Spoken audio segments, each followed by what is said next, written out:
محترم ناظرین، دوسرا خطرناک گناہ جس کے سبب بعض عورتیں قبر سے سیدھی جہنم میں جائیں گی، وہ ہے غیبت کرنا۔ جہاں دو چار عورتیں اکٹھی ہو کر بیٹھ جاتی ہیں، وہاں غیبت شروع ہو جاتی ہے۔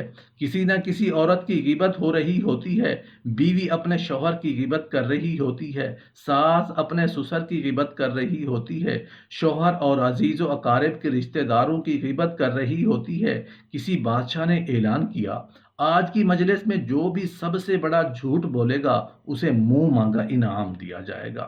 لوگوں نے بڑھ چڑھ کر جھوٹ بولے۔ اتنے میں ایک شخص آیا، اس نے کہا، بادشاہ سلامت، آج میں نے دیکھا 100 عورتیں اکٹھی بیٹھی تھیں اور خاموش بیٹھی تھیں۔ بادشاہ نے کہا، اسے منہ مانگا انعام دیا جائے۔ سب سے بڑا جھوٹ تو یہ ہے کہ 100 عورتیں بیٹھی ہوں اور خاموش بیٹھی ہوں، یہ کیسے ہو سکتا ہے؟ سب سے بڑا جھوٹ یہ ہے کہ جہاں 100 عورت بیٹھی ہوں، وہاں غیبت نہ ہو رہی ہو، وہاں چغلی نہ ہو رہی ہو، غیبت کے ذریعے ایک دوسری عورتوں کو لڑایا نہ جا رہا ہو، یہ کیسے ہو سکتا ہے؟ فرمایا، غیبت سے بچنا، غیبت نیکیوں کو اس طرح کھاتی ہے جس طرح آگ لکڑیوں کو کھاتی ہے۔ حضرت ابو حریرہ رضی اللہ عنہ سے روایت ہے کہ رسول اللہ صلی اللہ علیہ وآلہ وسلم نے ارشاد فرمایا، تم جانتے ہو غیبت کیا ہے؟ صحابہ کرام رضوان اللہ علیہم اجمعین نے عرض کیا، اللہ اور اس کے رسول زیادہ بہتر جانتے ہیں۔ آپ صلی اللہ علیہ وآلہ وسلم نے فرمایا، اپنے مسلمان بھائی کا ذکر اس طرح کرنا کہ اسے ناگوار گزرے۔ لوگوں نے کہا، اگر وہ برائی اس میں موجود ہو تو؟ آپ صلی اللہ علیہ وآلہ وسلم نے فرمایا، اگر اس کے اندر وہ برائی موجود ہو تو تم نے اس کی غیبت کی، اور اگر وہ برائی اس کے اندر موجود نہیں ہے تو تم نے اس پر بہتان ڈالا۔ محترم ناظرین، تیسرا خطرناک گناہ جس کے سبب بعض عورتیں قبر سے سیدھی جہنم میں جائیں گی، وہ ہے خدا کو خامند سمجھنا۔ استغفر اللہ، استغفر اللہ، استغفر اللہ۔ آپ سوچ رہے ہوں گے کہ میں نے یہ کیا کہہ دیا؟ بھلا کوئی عورت خدا کو خامند بھی سمجھتی ہے؟ ایک مرتبہ ایک عورت کسی عالم دین کے پاس آئی، کہنے لگی، حضرت پتہ نہیں اللہ کو کیا ہو گیا ہے، اللہ نے میرے ساتھ کون سی دشمنی مول لے لی ہے؟ کیا اللہ نے مجھے پیدا نہیں کیا؟ فلاں عورت کے 4 بچے دیے، 4 بیٹے دیے، اللہ نے مجھے ایک بھی بیٹا نہیں دیا۔ فلاں عورت کو مال دے دیا، دولت دے دی، سب کچھ دے دیا، مجھے کچھ بھی نہیں دیا۔ میں نے اللہ کا کیا بگاڑا ہے؟ اللہ نے مجھے کسی بھی نعمت سے مالا مال نہیں کیا۔ کب سے دعائیں مانگنے لگی ہوں، اللہ تعالیٰ میری دعائیں نہیں سنتا۔ آج کے بعد میں اللہ تعالیٰ سے کبھی بھی دعا نہیں مانگوں گی۔ اس عورت نے اللہ تعالیٰ کا نام بڑی ہی بے ادبی سے لیا۔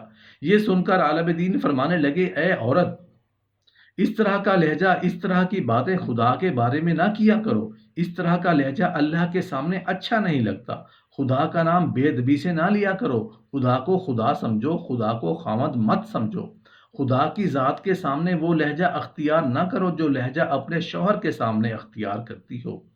تو نے مجھے جو کچھ چیزیں دی ہیں، تم نے مجھے وہ کچھ لے کر نہیں دیا۔ فلاں شوہر نے اپنی بیوی کو سب کچھ لے کے دیا، تو نے میری یہ خواہش پوری نہیں کی۔ تو نے میری وہ خواہش پوری نہیں کی، میں تجھ سے ہرگز کچھ نہیں مانگوں گی۔ اس طرح کے بے ادب جملے، اس طرح کا بے ادب لہجہ شوہر کے سامنے تو اختیار کیا جاتا ہے، خدا کے سامنے اختیار نہیں کیا جاتا، خدا کے سامنے بولا نہیں جاتا۔ فرمایا، ان 3 گناہوں سے باز آ جاؤ، ان 3 بری عادات سے باز آ جاؤ، ورنہ یاد رکھنا یہ وہ 3 خطرناک بری عادتیں ہیں جو تمہیں قبر سے سیدھا جہنم میں لے جائیں گے۔ گناہ سے بچنے کے لیے محترم ناظرین مضبوط ہمت اور پختہ ارادہ چاہیے۔ اس کا طریقہ یہ ہے کہ آپ نیک ماحول اور صحبت اختیار کریں۔ اگر ان گناہوں سے بچنا مشکل ہو رہا ہو تو ذرا یہ سوچا کریں کہ اگر اس گناہ کرتے وقت مجھے میرے والدین یا کوئی بھی رشتہ دار جس سے میرا تعلق ہو، جس انسان میں اپنا گناہ چھپانا چاہتا ہوں، مثلاً استاد یا شاگرد وغیرہ، دیکھ لیں تو کیونکہ میں ان کے سامنے رہ کر شرمندہ ہوں، تو اللہ تعالیٰ جو ہر وقت مجھے دیکھ رہے ہیں، جو میرے خالق اور حقیقی محسن ہیں اور حساب و کتاب پر مکمل ہم پر قادر ہیں، اور ان کے سامنے میں کس منہ سے حاضر ہوں گا؟ یہ سوچیں کہ قیامت کے دن اگر والدین، بیوی، بچوں، بہن، بھائیوں، استاد، شاگرد، دوستوں اور تمام مخلوق کے سامنے بتا دیا جائے کہ فلاں بن فلاں نے فلاں وقت یہ گناہ کیا تھا، تو اس وقت انسان شرم سے پانی پانی ہو جائے گا۔